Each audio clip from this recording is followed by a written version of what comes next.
Bien-aimés frères et sœurs, vous connaîtrez la vérité et la vérité vous affranchira. Ça, c'est pas moi qui le dis, c'est la Bible qui le dit. Mais moi, je vous dis mieux. Vous connaîtrez la vérité historique, notamment celle de vos ancêtres kémites, et vous aurez une vision globale de ce que c'est que la vraie souveraineté politique. J'ajoute, vous reviendrez à la spiritualité africaine ancestrale et vous comprendrez les enjeux de l'indépendance économique. Et pour terminer, vous accepterez votre identité culturelle kémite et vous obtiendrez deux choses. La première, c'est la paix. La seconde, c'est le développement, à une condition. L'unité de toute l'Afrique noire, l'unité de tous les Noirs du monde entier.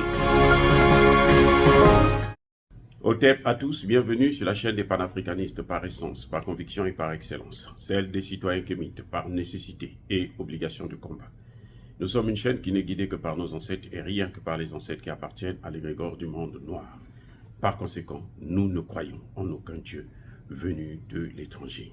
Toutefois, cette vidéo n'est aucunement destinée à inciter à la haine ou à la violence, car nous menons un combat qui est d'abord et avant tout spirituel, intellectuel et démocratique.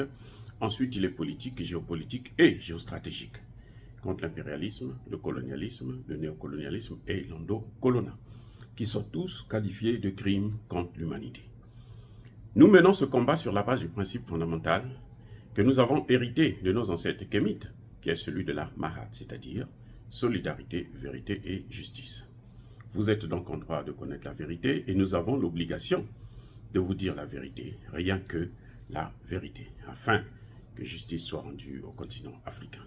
Et ça, c'est notre modeste contribution dans cette noble lutte en faveur de la souveraineté, la dignité, la solidarité et l'unité africaine. C'est exactement ça que nous appelons le panafricanisme. Bien-aimés frères et sœurs, vous avez vu le scandale qu'il y a eu en Afrique du Sud, où l'ambassadeur sud-africain des États-Unis en Afrique du Sud va déclarer que l'Afrique du Sud a donné des armes à la Russie. Waouh, c'est inquiétant, c'est compliqué. Et il va jurer sur sa tête. Ça, c'est sa preuve. Il dit, je jure sur ma tête. Si je meurs, donc je meurs. S'il veut mourir, il n'a qu'à se suicider au lieu d'emmerder les gens. Il n'a aucune preuve, mais il fait une déclaration comme ça. Vous voyez comment on utilise les hommes noirs aux États-Unis. Quand vous voyez un noir aux États-Unis, qui a un poste important, surtout dans nos pays en matière de politique extérieure, il faut beaucoup se méfier. Parce qu'ils viennent pour détruire. Ils viennent pour détruire le noir lui-même. On l'a vu, le plus grand exemple, c'était Barack Obama. C'est lui qui est venu détruire la Côte d'Ivoire, détruire la Libye, parce qu'on l'a envoyé pour ça.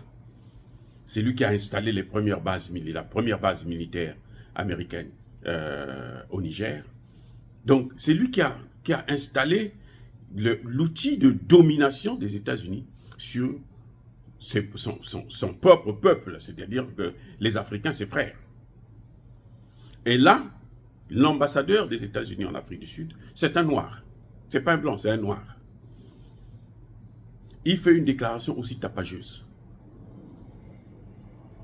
Il ne passe même pas par les voies diplomatiques pour s'adresser au ministre des Affaires étrangères pour expliquer, discuter avec lui. Non, non, non.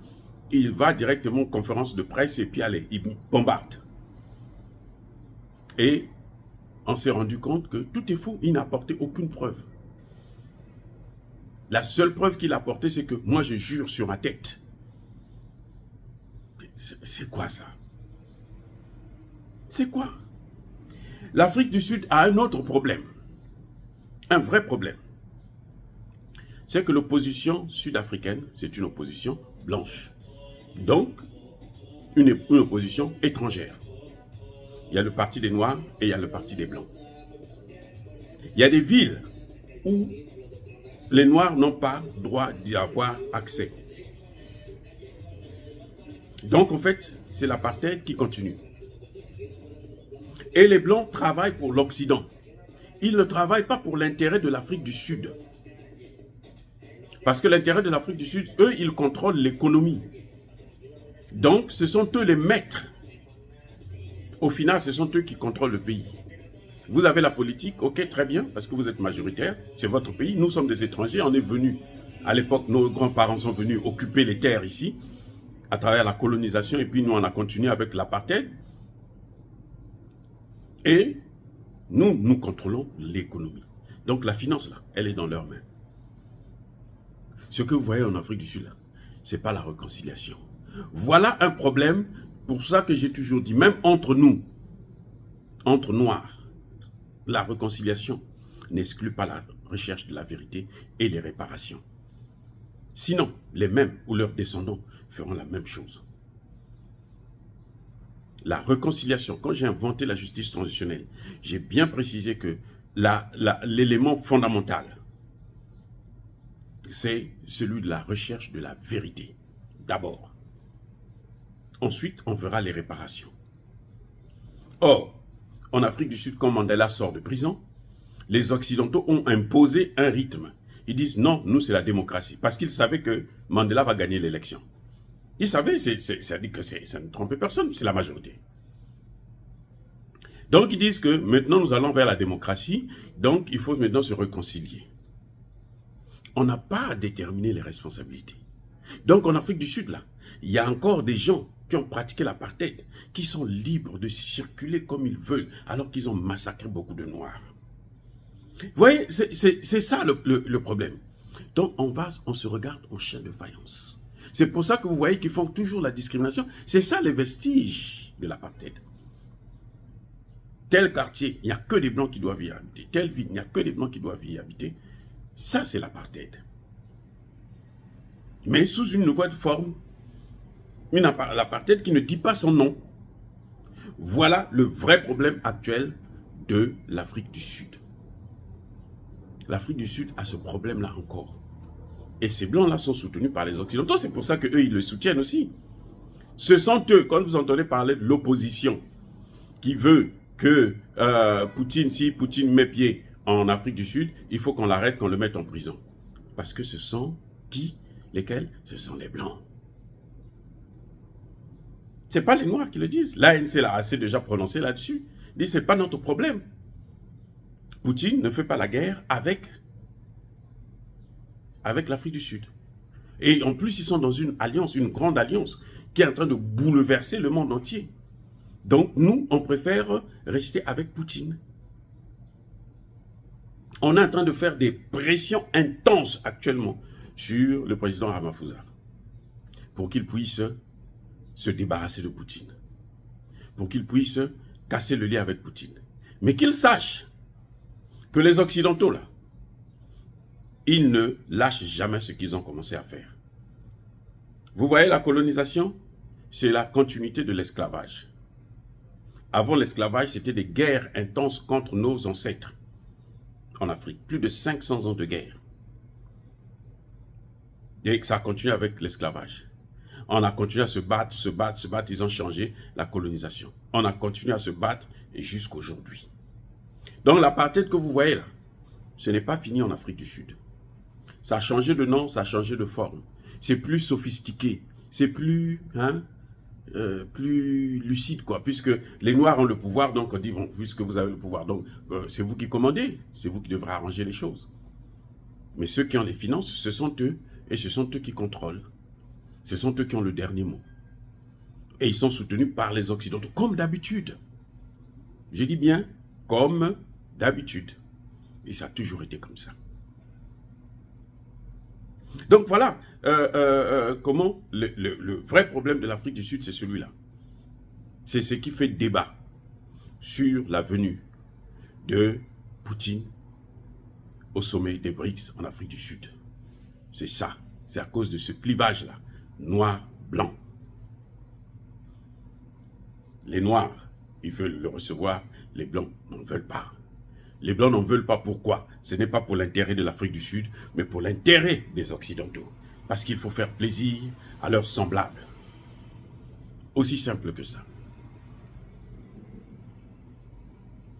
Et Vous voyez, cet ambassadeur, vous allez me dire, mais l'ambassadeur là, il est noir, pourquoi il a fait ça comme si... Mais l'ambassadeur, il est noir, c'est ça qu'on appelle le nègre de maison. Oui, il est noir, mais c'est ça qu'on appelle le nègre de maison. Aujourd'hui là, le nègre de maison, c'est comme ça qu'il se comporte. Pendant l'esclavage, le nègre de maison travaillait dans la maison du blanc. Aujourd'hui, le nègre de maison, c'est celui-là qu'on utilise comme ça, comme on a utilisé Barack Obama. Il a été le nègre de maison. Parce que l'objectif, c'était maintenant toucher l'Afrique. C'était maintenant pénétrer l'Afrique. C'est pour ça que c'est Barack Obama qui vient avec il faut les droits de l'homme, les ceci, les cela. Si vous ne faites pas ceci, nous on ne parle pas avec vous, nous on ne vous donne pas l'argent. Barack Obama a passé 8 ans. Les Africains n'ont rien reçu. Rien. Il avait promis, lors du premier sommet Afrique et USA, il avait promis 60 millions ou milliards. Ce n'est jamais venu. Je vous le rappelle, c'est jamais venu. Biden a promis 50 là, c'est jamais venu. Et ça viendra jamais. Ne vous leurrez pas. Battez-vous avec ceux qui vous aiment, ceux qui ont toujours été avec vous, ceux qui vous aident à vous défendre, ceux qui vous assistent, ceux qui marchent avec vous, ceux qui ne sont pas avec vous. Oubliez-les, menez votre combat sans se référer à eux. Si vous attendez l'aide, de toutes les façons, l'Afrique est le continent le plus riche, donc il n'a pas le droit de vivre par rapport à l'aide. L'aide n'a jamais développé un seul pays au monde. Dire cela, c'est inciter à la haine ou à la violence, non. Yaba, colère, veille. Yamalem. Encore une fois de plus, bien-aimés frères et sœurs, soyez bénis. Je persiste et je cite. Je persiste et je signe. Abondamment bénis par le Dieu des Kémites. Mais que tous ceux qui persécutent le continent africain, qu'ils soient noirs, blancs, chinois, arabes, indiens ou qui qu'ils soient maudits, punis, foudroyés, neutralisés, écrasés, effacés par ce Dieu des Kémites et par nos ancêtres angélisés. Vive l'Afrique éternelle. J'ai dit et j'assume.